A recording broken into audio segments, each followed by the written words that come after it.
Welcome back friends, this is Radiance biology classes and I am Mudassir Hamid. पिछले video में हमने बात की थी हार्ट के कंडक्शन सिस्टम के बारे में, how the heart beat is generated, how this heart beat is propagated throughout the muscle of the heart, और इस हार्ट बीट को कंट्रोल कैसे करता है हमारा बॉडी का mechanism, right? In today's video tutorial, we will be discussing a little bit about cardiac cycle. Now, what is this cardiac cycle? है क्या ये?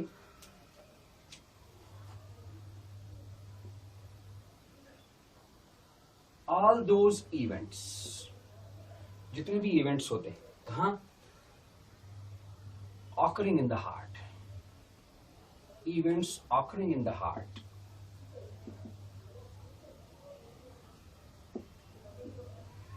Events occurring in the heart from the beginning of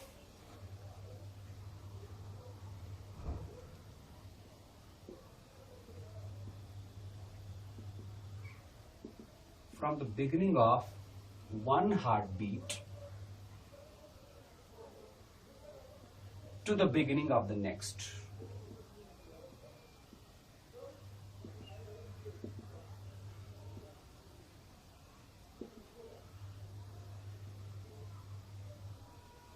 To the beginning of the next heartbeat, right? अगर हम cardiac cycle की definition बोलें तो cardiac cycle का definition यही है कि दो हार्ट बीट्स के बीच का जो टाइम होता है, उस टाइम पीरियड में जितने भी हार्ट के अंदर इवेंट्स होते हैं, all those events are collectively known as the cardiac cycle. याद रहे, ये इवेंट्स साइक्लिक होते हैं, मतलब ये इवेंट्स जब कंप्लीट होंगे तो बाद में फिर से यही साइकिल ऑफ इवेंट्स शुरू होगा in the next in the time period of the next heart beat. या मैं यूं कहूं कि दो हार्ट बीट, पहले एक हार्ट बीट हुआ, इस हार्ट बीट के बिगिनिंग से लेके दूसरे हार्ट बीट के बिगिनिंग तक जितना टाइम है, उस टाइम में हार्ट के अंदर जितने भी इवेंट्स होती हैं, all those events are collectively known as the cardiac cycle. The duration of this cardiac cycle is 0.8 seconds. The duration of the cardiac cycle is 0.8 seconds, right? This time duration of the cardiac cycle is the reverse ratio of the heartbeat. Okay? It is the reverse ratio of heartbeat. मतलब क्या है इसका reverse ratio of heartbeat? आपको पता है कि एक minute में 60 सेकंड होते हैं, और इन 60 सेकंड्स में एक normal heart, average normal heart लगभग 72 टाइम्स बीट करता है, कॉन्ट्रैक्ट और रिलैक्स करता है। वही मैं लिखूंगा, reverse ratio of heart beat का मतलब है 1 मिनट मानी 60 seconds, and in these 60 seconds heart beats 72 times per minute. अगर आप इसको कैलकुलेट करेंगे तो it comes out to be 0.8 seconds. Cardiac cycle, एक कार्डियक साइकिल का ड्यूरेशन है 0.8 सेकेंड्स। तो इन 0.8 सेकेंड्स में हार्ट के अंदर कौन कौन से इवेंट्स होते हैं, उनको हम जरा डिटेल में देखेंगे, right? First is the ventricular systole.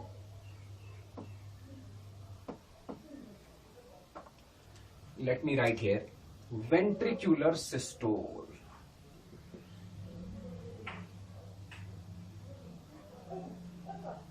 Ventricular systole.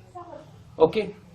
Systole मैंने लास्ट वीडियो में बताया हुआ है, सिस्टोल मतलब कॉन्ट्रैक्शन, वेंट्रिकुलर सिस्टोल मतलब वेंट्रिकल्स का कॉन्ट्रैक्शन।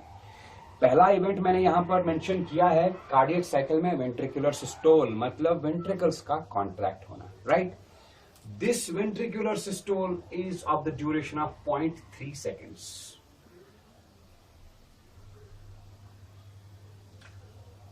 0.3 seconds में 0.3 seconds तक ventricular systole होता है। What happens in this ventricular systole? आप नोट करेंगे इसको, blood is pumped out of the heart into the arteries. मतलब ventricles दोनों एक साथ, दोनों ये कॉन्ट्रैक्ट होंगे, सिस्टोल में आएंगे। जब राइट वेंट्रिकल सिस्टोल में आएगा तो राइट वेंट्रिकल के पास लगी है कौन कौन सी आर्टरी? पल्मोनरी आर्क, इसके थ्रू ब्लड जाएगा और लेफ्ट वेंट्रिकल के थ्रू जाएगा blood.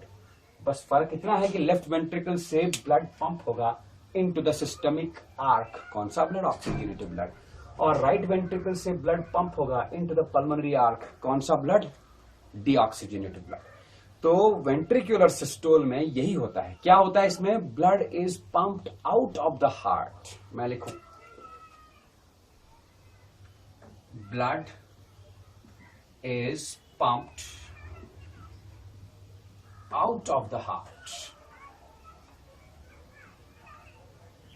Into the arcs, pulmonary arc and systemic arc, right? इस वेंट्रिकुलर सिस्टोल के अंदर दो इंपॉर्टेंट इवेंट्स होते हैं। The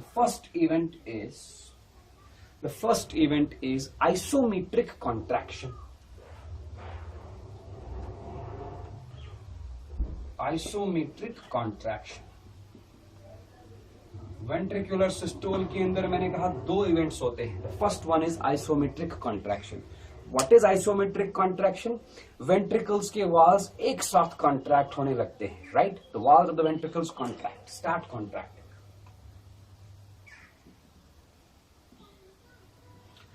Walls of ventricles start contracting. देख सकते हैं ये दोनों वेंट्रिकल्स के वॉल्स कॉन्ट्रैक्ट होना स्टार्ट होंगे, राइट? जैसे ये वॉल्स कॉन्ट्रैक्ट होंगे तो इनके अंदर का प्रेशर इंक्रीज होगा। Increase in the pressure will lead to the closure of these AV valves. Tricuspid valve बंद होगा, बाइकस्ट वाल्व बंद होगा। अब सवाल ये है कि ये बंद क्यों हुआ? देखिए, वेंट्रिकल्स में कॉन्ट्रैक्शन हुआ मतलब ये सिकुड़ गए। इनके अंदर जो ब्लड था वो ब्लड कॉन्ट्रैक्ट होने से वापस बैक फ्लो हो सकता था इनटू द ऑरिकल्स। देयरफॉर इनके पूरी तरह से कॉन्ट्रैक्ट होने से पहले ही, या यूं कहिए जैसे ही वेंट्रिकल्स कॉन्ट्रैक्ट होना स्टार्ट होंगे तो दीज एवी वाल्व्स बोलते हैं ट्राइकस्ट वाल्व को और बाइकस्ट वाल्व को। ये दो एवी वाल्व्स कॉन्ट्रैक्शन स्टार्ट हो ही गया तो एवी वाल्व्स बंद हो गए। इससे क्या हुआ? Back flow of blood from the two ventricles into the auricles is prevented. So walls of the ventricles start contracting. What happens? Pressure in the ventricles increases. It leads to closure of AV valves. किस लिए? To prevent back flow of blood.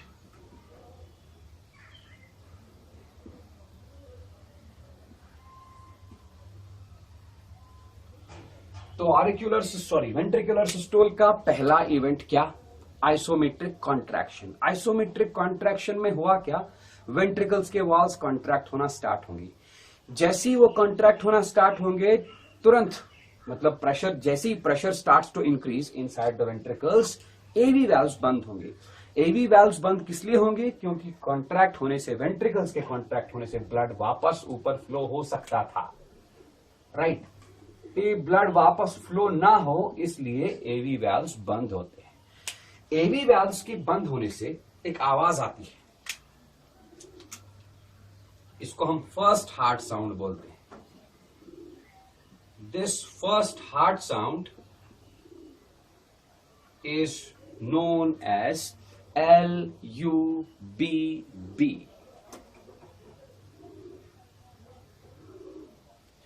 Right? क्योंकि ये sound आई कैसे? Because of the closure of AV valves. क्यों आई? क्योंकि ventricles को कॉन्ट्रैक्ट होना है। Ventricles just started to contract. Is it okay? Therefore this first heart sound is also known as contraction मतलब systole, it is known as systolic sound.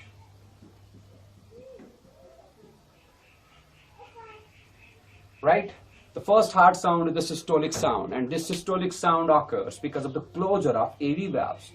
Why closure of AV valves occurs? It occurs in order to prevent the backflow of blood from ventricles into the auricles. Okay, दूसरा event जो इस ventricular systole के अंदर होगा, that will be the period of ejection, phase of ejection. मैं ये रब करके यहां लिखता हूं,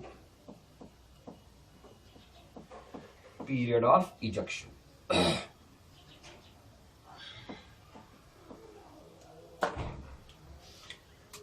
Second one is period of ejection, time of ejection. Okay. अब हुआ क्या, एवी वैल्व्स बंद हो गए, वेंट्रिकल्स कॉन्ट्रैक्ट धीरे धीरे हो रहे हैं, सिस्टोल में आ रहे हैं। जैसे ही वेंट्रिकल्स सिस्टोल में आ रहे हैं, प्रेशर बढ़ता जाएगा, increase in pressure occurs in the ventricles further. अब ये रास्ता बंद है, एवी वैल्व्स बंद हो चुके हैं, राइट और अंदर ब्लड बहुत हाई प्रेशर से प्रेजेंट है, ये ब्लड रास्ता ढूंढ रहा है जाने के लिए। देयरफॉर ये वाला दरवाजा, सेमिलूनर valve, these semilunar valves open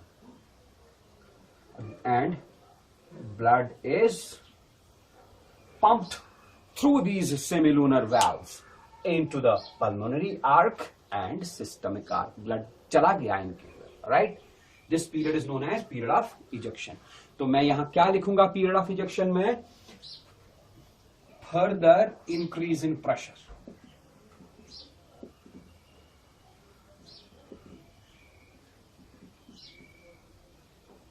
In ventricles. क्यों? Due to more contraction. Right?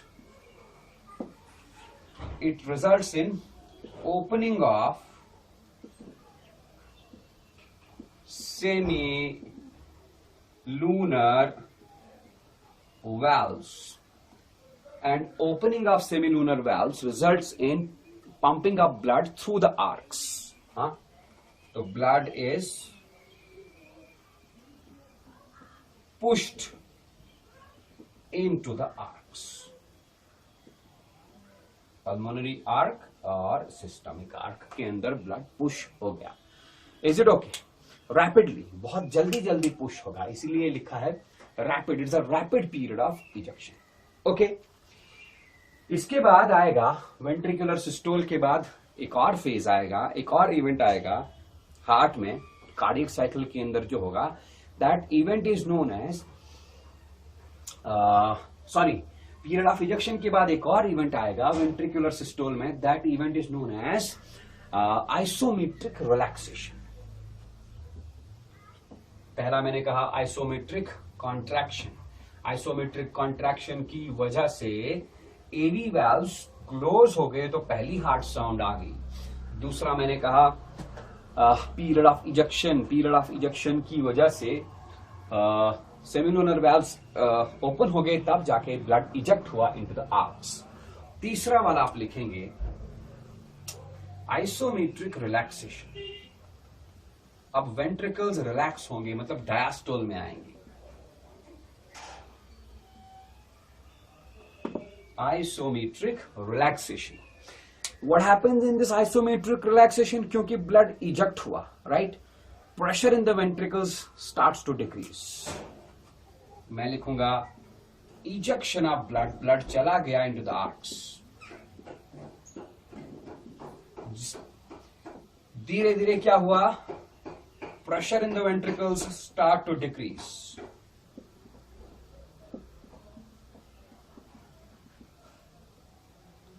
Starts decreasing.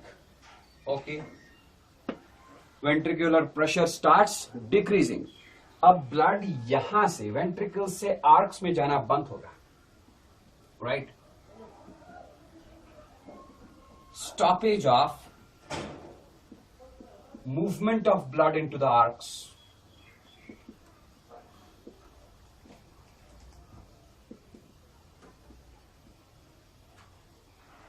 Right? Blood arcs में जाना बंद हो गया and ventricles prepare for the relaxation. Ventricles prepare for relaxation.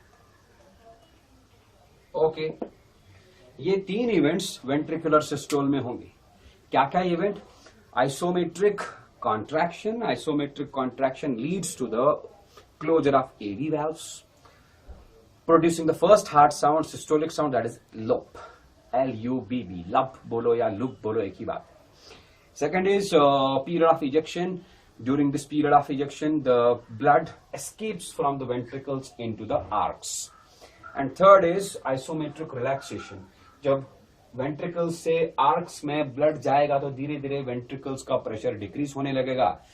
Decrease in the ventricular pressure results in stoppage of movement of blood from ventricles into the arcs. अब arcs के अंदर blood move होना धीरे धीरे कम होगा, बंद होगा, right? आर्क्स के अंदर ब्लड फ्लो नहीं होगा और तब जाके अब वेंट्रिकल्स तैयारी करेंगे रिलैक्स होने की, डायस्टोल में आने की. रिलैक्सेशन मतलब डायस्टोल. Is it okay? हमारा कार्डियक साइकिल का दूसरा इवेंट, दूसरा बड़ा इवेंट जो है, that is ventricular diastole. Ventricular diastole.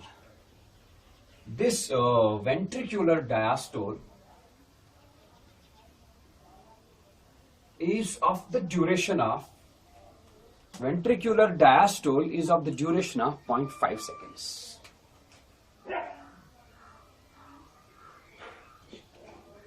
Ventricular diastole. It is of the duration of 0.5 seconds. Okay.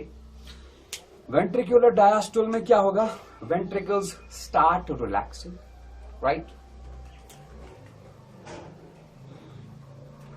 Ventricles start relaxing.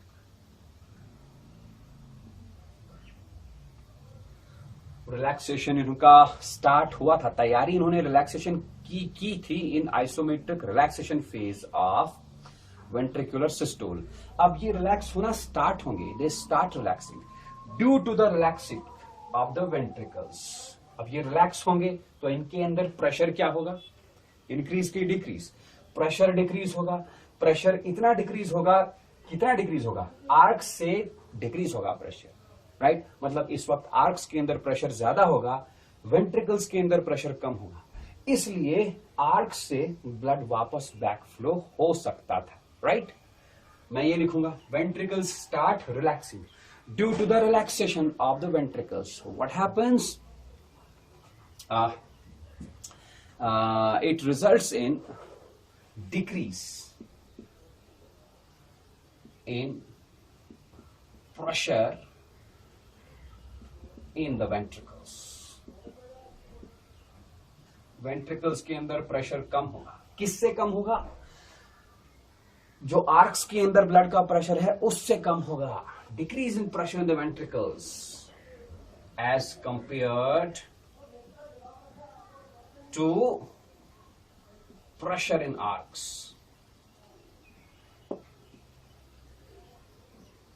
In arcs के अंदर जो ब्लड का प्रेशर है वो ज्यादा है, उससे कम हो गया वेंट्रिकल्स का pressure. Therefore, backflow of blood can happen. ये ब्लड वापस आ सकता था. इस ब्लड के वापस आने को रोकना है, right? Then what happens? Due to this closure of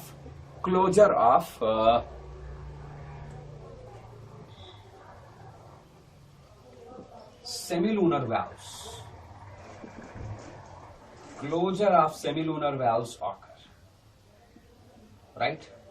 semilunar valves जैसे ही वेंट्रिकुलर डायस्टोल स्टार्ट हो गया, वेंट्रिकल्स रिलैक्स होना स्टार्ट होंगे तो सेमिलुनर वेल्व्स क्लोज होंगे. किस लिए? To prevent back flow of blood. To prevent back flow of blood. Is it okay? Back flow of blood रोकने के लिए वेंट्रिकल्स का क्या हुआ? सेमिलुनर valves का क्या हुआ? Semilunar valves are closed. Closure of semilunar valves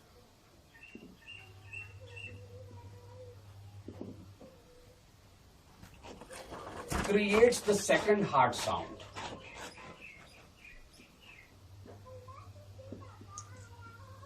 creates the second heart sound, and this heart sound is known as DUT, right? तो सेमिलुनर वाल्व्स क्लोज होने से दूसरी हार्ट साउंड आई। क्यों ये सेमिलुनर वाल्व्स क्लोज हुए, मैं बार बार रिपीट कर रहा हूं, इसलिए क्लोज हुए क्योंकि आर्क्स के अंदर प्रेशर ज्यादा है और वेंट्रिकल्स के अंदर प्रेशर कम हुआ। ब्लड हाई प्रेशर से लो प्रेशर की तरफ मूव करेगा डेफिनेटली, मतलब ब्लड बैक फ्लो हो सकता है इनटू द वेंट्रिकल्स, इसीलिए सेमिलुनर वाल्व्स क्लोज हुए और दूसरी हार्ट साउंड आई। अब ये सेमिलुनर वाल्व्स कब क्लोज हुए? At the start of the relaxation of the ventricles, मतलब रिलैक्सेशन मतलब डायस्टोल, इसीलिए इस साउंड को हम डायस्टोलिक साउंड बोलते हैं। पहला साउंड जो था that was due to the closure of AV valves that occurs at the start of the ventricular systole. That's why that was named as systolic sound, and it occurs at the start of the ventricular diastole, and therefore it is named as the diastolic sound. इन सब चीजों के अलावा, इस सब के अलावा ventricular diastole में दो और इवेंट्स होते हैं। कौन कौन से events? Let us write them here.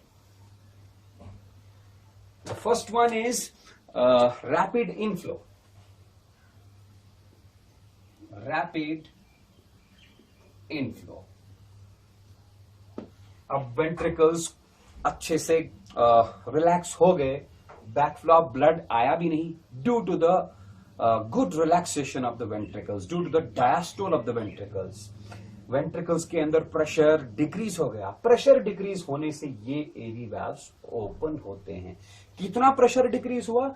इतना डिक्रीज हुआ कि आरिकल्स से कम प्रेशर हो गया इनमें, मतलब अब आरिकल्स के अंदर प्रेशर ज्यादा और यहां पर कम, तो एवी वाल्व्स खुल गए, राइट?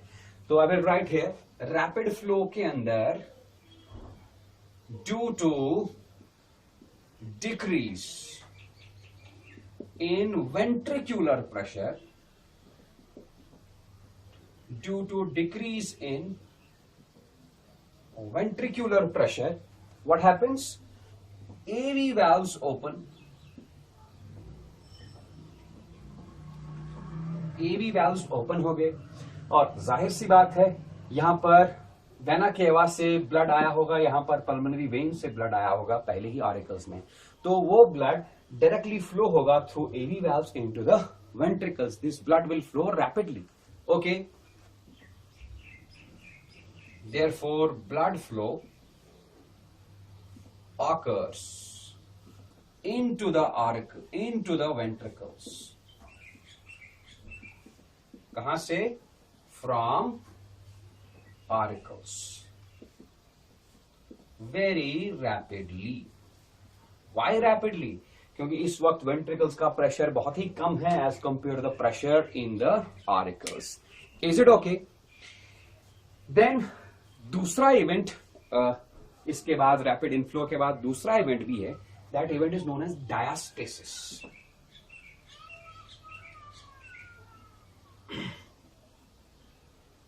डायस्टेसिस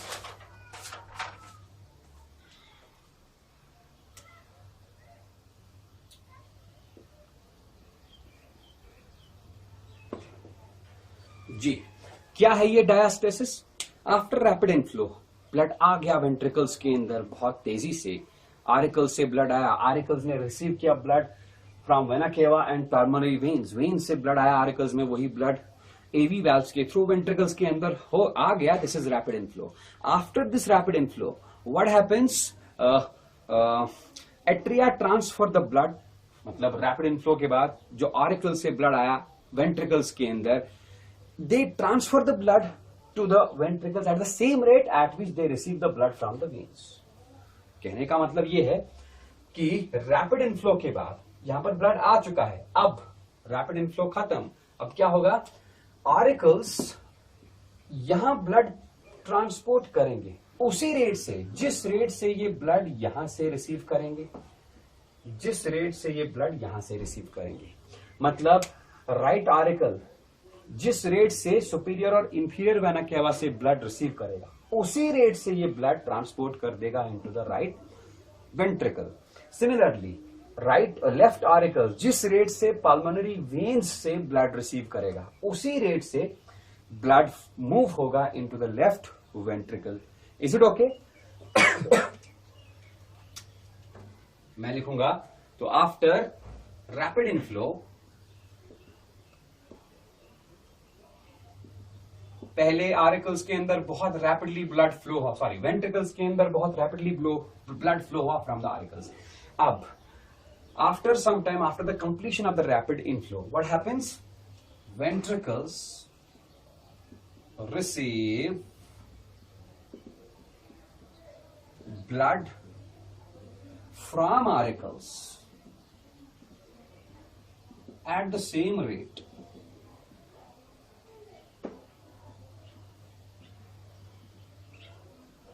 at which, बहुत इंपॉर्टेंट पॉइंट है ये, at which auricles receive it from veins. ठीक है. सो अपरेंटली कुछ देर के लिए blood flow into the heart decreases. लगभग ये बहुत लगभग जीरो टाइप का हो जाएगा, approximately zero. Blood flow into heart decreases considerably.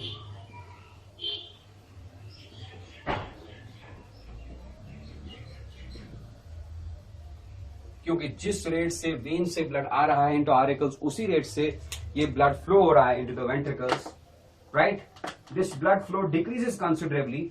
At this moment the pressure inside all the chambers is equal. सारे चेंबर्स में प्रेशर बराबर है, यहां पर, राइट?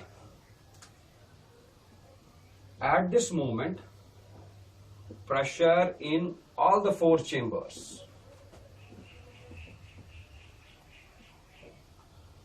is equal. तभी तो सेम रेट से ब्लड यहां से यहां और यहां से यहां फ्लो हो रहा है, यहां से यहां और यहां से यहां फ्लो हो रहा है. लगभग नेट मूवमेंट आप from auricles to ventricles and from veins to auricles आप net movement of blood zero बोल सकते हैं, right? At this stage the pressure in all the chambers of the heart is equal and the entire heart is in the diastole. सारे के सारे chambers diastole में आ गए, right? क्योंकि सारे के सारे chambers जब diastole में आएंगे तभी ना blood pressure same होगा सारे chambers के अंदर, right? यहां लिखूंगा मैं all the chambers in the diastole, entire heart in the diastole.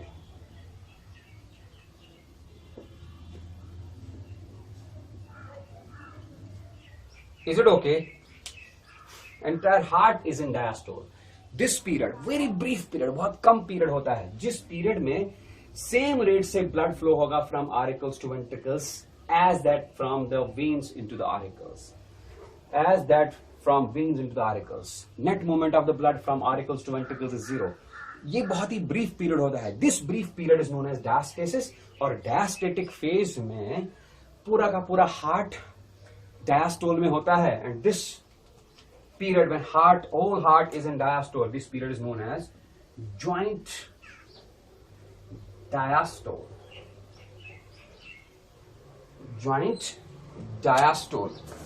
Okay, this joint diastole is of the duration of 0.4 seconds, right? Is it clear? इसके बाद next phase, next event cardiac cycle का हम बताएंगे. That event is ऑरिक्यूलर systole या atrial systole. Auricular systole. This period is very brief. It is of the duration of 0.1 seconds. 0.1 seconds. अब आरिकल्स contract होंगे. Joint diastole के बाद, डायस्टेसिस के बाद आरिकल्स कॉन्ट्रैक्ट होंगे. जो रिमेनिंग ब्लड वेंट्रिकल्स के अंदर तो पहले ही ब्लड आया हुआ है आरिकल्स से. अब जो रिमेनिंग ब्लड है वेंट्रिकल्स में या आरिकल्स में, या रिमेनिंग कैपेसिटी जो है वेंट्रिकल्स की बची कुची, लगभग 75%, 75% आरिकल्स पहले ही फिल हुए हैं. कौन से फेज में? They are filled in ventricular diastole phase, rapid inflow की वजह से। अब जो बचा कुचा 20-25% कैपेसिटी है वो भी ये कंप्लीटली फिल होंगे due to the contraction of the auricles. Auricles contract होंगे, ये ब्लड को पुश करेंगे into the ventricles and ventricles become full again, right. Due to auricular systole, what happens? Remaining blood comes into the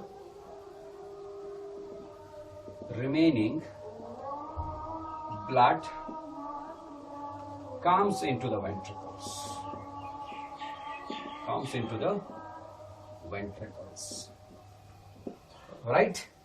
Remaining blood comes into the ventricles. Therefore, arterial pressure becomes zero. Auricular pressure becomes zero. Auricular pressure again decreases. It decreases again, right? Finally, the last event is auricular diastole. Auricular diastole, right? This is of the duration of 0.7 seconds again. During this auricular diastole, auricles में बहुत कम pressure होने की वजह से, zero pressure होने की वजह से ऑरिकल्स रिलैक्स होना स्टार्ट होंगे and start receiving blood from the veins again, okay. Auricular pressure zero हो चुका है, बहुत ही डिक्रीज हो चुका है।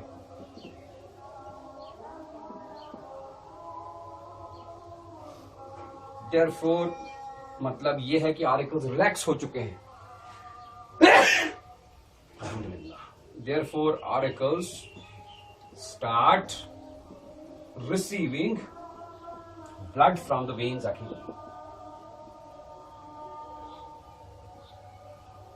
and the cycle is completed. Okay. तो टोटल मैंने क्या क्या बोला? मैंने कहा पहले ventricular systole is of the duration of 0.3 seconds. Ventricular systole में 2-3 इवेंट्स मैंने बोले। मैंने कहा isometric contraction, because of isometric contraction AV valves close to prevent the back flow of blood. फिर मैंने कहा पीरियड ऑफ इजेक्शन, वेंट्रिकल से blood बाहर निकला क्योंकि सेमिलुनर वाल्व्स ओपन हुए थे आर्क्स के अंदर। फिर मैंने कहा आइसोमेट्रिक रिलैक्सेशन में वेंट्रिकल्स रिलैक्स होना स्टार्ट होंगे, तैयारी करेंगे, रिलैक्स होना स्टार्ट होंगे तो बैक फ्लो ऑफ ब्लड ना हो, इसलिए सेमिलुनर वाल्व्स क्लोज होते हैं, व्हाटएवर जो हमने कहा था। देन मैंने कहा second phase ventricular diastole, it is of the duration of 0.5 seconds. Ventricular diastole में semilunar valves, sorry ventricular diastole में क्या हुआ, सेमिलुनर वाल्व्स क्लोज होते हैं to prevent the back flow of blood and all that, right. Then मैंने कहा auricular systole, it is of the duration of 0.1 second, and finally I've told you about the auricular diastole, it is about the point, it is of the duration of 0.7 second. अगर हम total time count करें 0.7, 0.1, 0.8 second हुआ, ventricular systole का 0.3 second हो गया 0.11, और ventricular diastole का 0.5 second हो गया 1.6 सेकेंड्स। लेकिन वहां पर हमने पहले ही कहा कि cardiac cycle is of the duration of 0.8 seconds only. तो ये क्या सिस्टम है, इसको जरा हम एक्सप्लेन करेंगे। हम इन फेजेस की, हम इन इवेंट्स की टाइमिंग कैसे कैलकुलेट करें, let's see.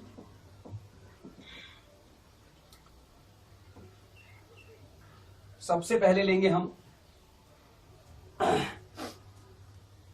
Ventricular systole. Ventricular systole, it is of the duration of 0.3 seconds. Okay. फिर हम लिखेंगे auricular systole या atrial systole.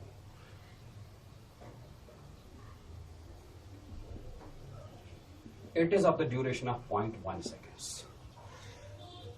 अब आई डाइस टू डायस्टोल की बात, वेंट्रिकुलर डायस्टोल की बात करें तो वेंट्रिकुलर डायस्टोल इकलौता अकेला 0.5 सेकेंड्स का होता है, एंड ऑरिकुलर डायस्टोल 0.7 सेकेंड्स का होता है। अगर इन दो डायस्टोल, कौन कौन सा डायस्टोल मैंने बोला, ventricular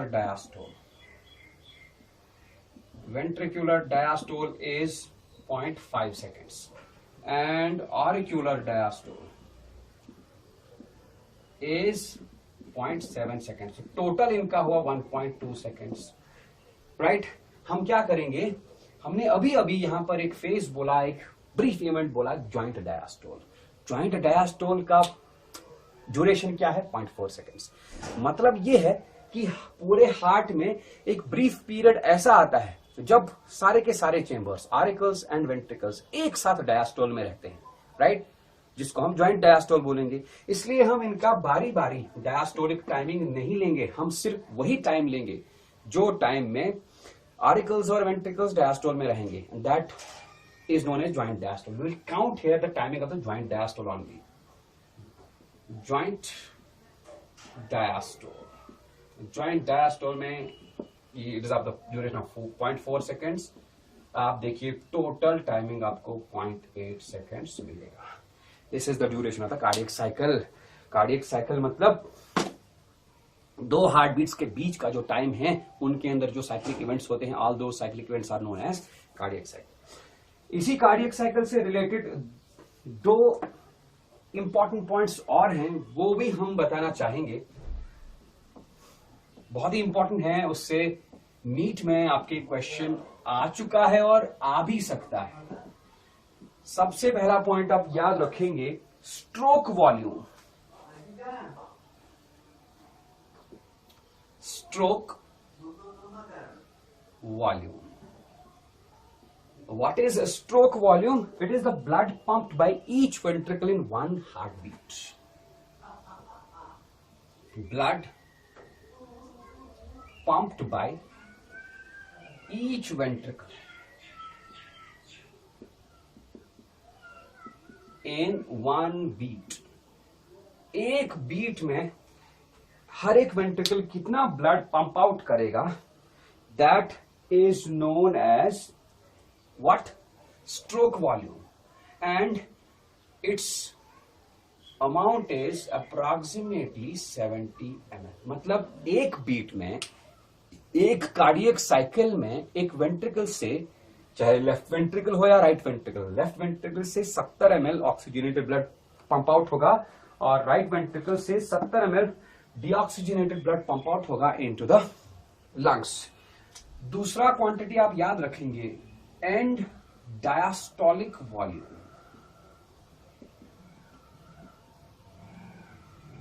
and diastolic volume, EDV, end diastolic volume, right? This end diastolic volume is the filled volume of ventricles. Filled volume of each ventricle before contraction. Filled volume of each ventricle before contraction. Ventricles के contract होने से पहले, उन ventricles, each ventricle के contract होने से पहले उस ventricle के अंदर कितना blood होगा, कितना volume of blood होगा, that is known as end diastolic volume, and its value is 120 ml. मतलब कॉन्ट्रैक्ट होने से पहले राइट वेंट्रिकल में 120 ml ऑफ डीऑक्सीजनेटेड ब्लड होगा और लेफ्ट वेंट्रिकल में 120 ml ऑफ ऑक्सीजनेटेड ब्लड होगा। Is it okay? Third quantity is and systolic volume.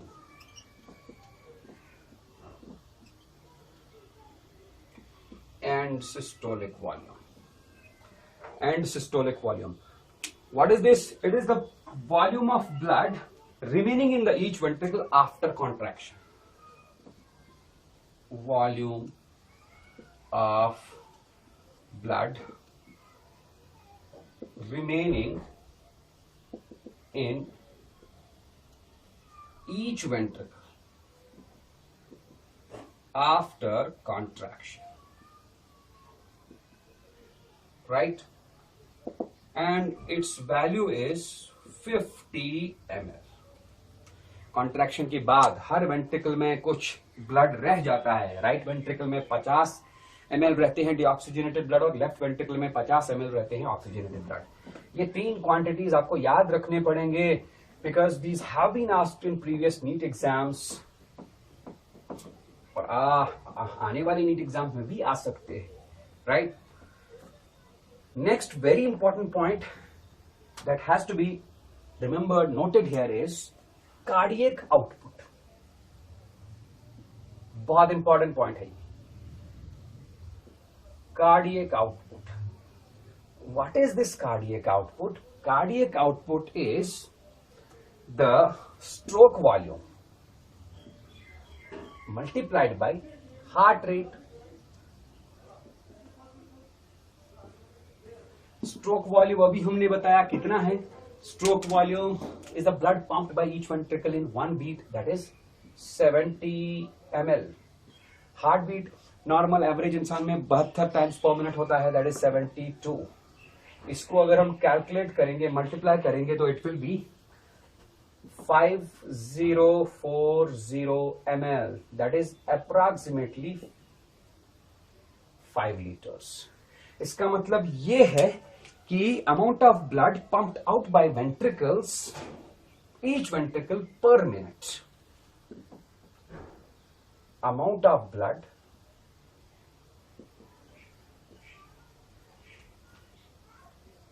pumped out by each ventricle in 1 minute. 1 minute मैंने क्यों लिखा? बिकॉज मैंने यहां पर हार्ट रेट लिखा 72 times per minute.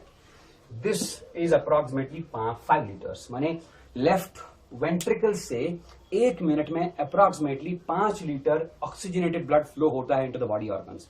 Similarly 1 minute में राइट वेंट्रिकल से 5 लीटर डीऑक्सीजनेटेड ब्लड फ्लो होता है into the lungs for oxygenation. This amount of blood pumped out by each ventricle in 1 minute is known as cardiac output. आप cardiac output को निकालोगे कैसे? If you are knowing the quantities, 2 quantities. Which quantities? Stroke volume and heart rate of a person. You can easily determine the cardiac output of the heart. Okay? Thank you.